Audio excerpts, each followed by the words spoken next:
As someone who isn't a full-fledged web developer and just wants a quick, good-looking site, the idea of building a website with Canva sounded like a dream come true. So I went all in. For the past month, I've been testing everything for building a simple static site. And let's just say it wasn't all smooth sailing. In this video, I'm sharing honest, no-nonsense experience with Canva websites. We'll talk about what worked, what didn't, and whether this is the right option for you if you're looking to put together a sleek portfolio or just a personal landing page. I'll also break it down with 5 good and 5 not so good things that no one else seems to be talking about.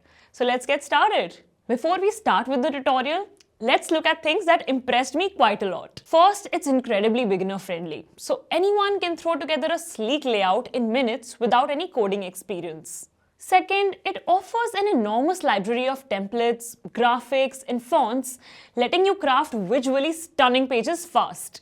Third, it's a solid option if all you need is a quick, free site for a portfolio or informational page. But if you need robust functionality or serious SEO, you'll hit its limits pretty quickly. Fourth, the websites you design using templates is completely responsive. No matter which device you use, your site will look good on all screen sizes. Fifth, it offers a free custom domain with the My Canva site extension. That's perfect for a simple portfolio site, but if you want a more professional custom domain, you will need to buy one and handle external hosting. Plus, custom domains generally require a Canva premium subscription. Now let's get the bad things out of the way before we start the designing process. First, there is no real backend, which means you can't install plugins or manage a database.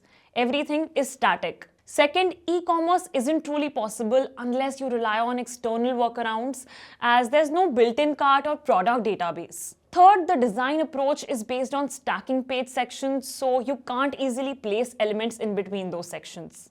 Fourth, advanced form functionality is basically non-existent. You might embed simple forms, but that's about it, which isn't ideal for more complex data collection. Fifth, SEO is a challenge because Canva provides minimal tag options and overall weak search optimization features. Alright, now let's jump into how you can create a website on Canva as well. Before we jump to the next step, I've got something cool to share, and this isn't an ad. If you work with websites, you'll want to check this out.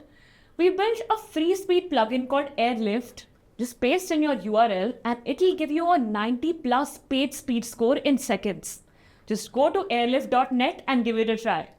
I started by creating a basic static website, and while it wasn't exactly super fast, it was still much easier than using something like WordPress or Elementor. Yes, you could throw a site together in under 10 minutes if you stick to a template, but really nailing the design might take a few days or an entire week, depending on how picky you are.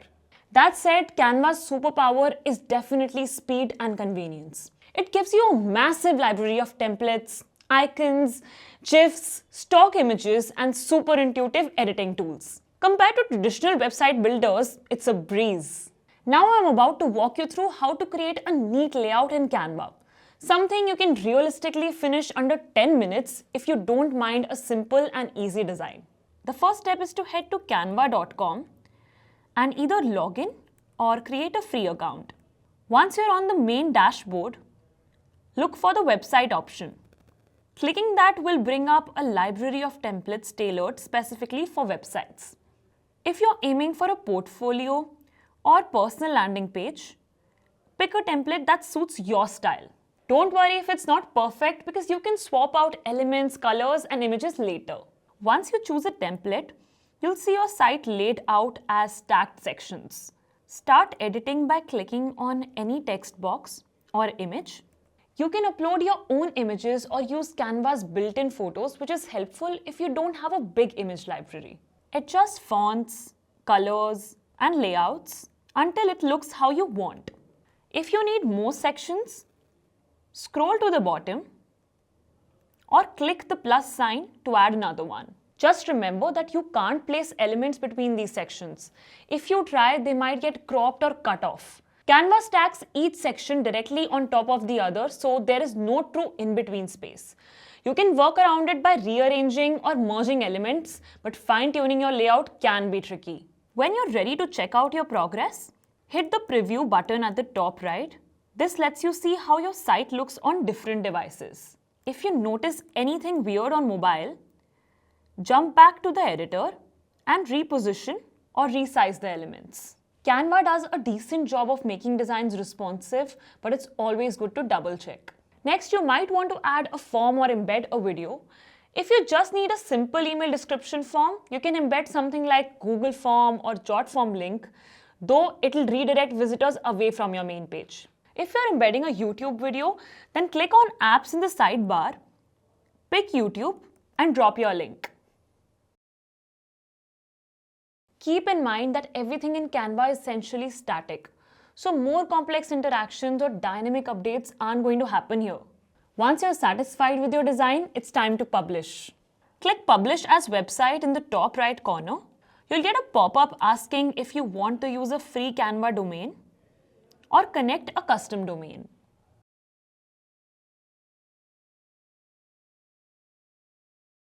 If you're fine with the free option, just finalize your URL and press Publish. And done! Your website is live on the internet. If you want a custom domain, you'll need to follow Canva's instructions on pointing your domain to their servers, and you're likely to need a paid plan to remove Canva's branding. It's not too complicated, but it's definitely an extra step. One other issue is that Canva websites do not get indexed by Google. But there's no robust SEO setup, no meta tags, limit all text options, and no categories. You might still appear in search results, but if you're aiming for higher level SEO or relying on organic traffic, Canva might disappoint. And that's it! You've got a live website built with Canva. Sure, it won't have advanced features or stellar SEO, but if your main goal is to showcase your portfolio, promote an upcoming event, or just have a personal landing page, it might be exactly what you need. If you do run into quirks, remember Canva is updated pretty often. So features and workflows can change. Keep an eye out for new tools or improvements. I hope this walkthrough and honest review helped you decide if Canva websites is right for you. If you've discovered any cool hacks or hidden features, let me know in the comments because I'm always up for finding ways to push Canva's limits. Click here if you want to 3x your site speed in just 1 minute. Trust me, you're gonna love it. Click here and I'll see you there.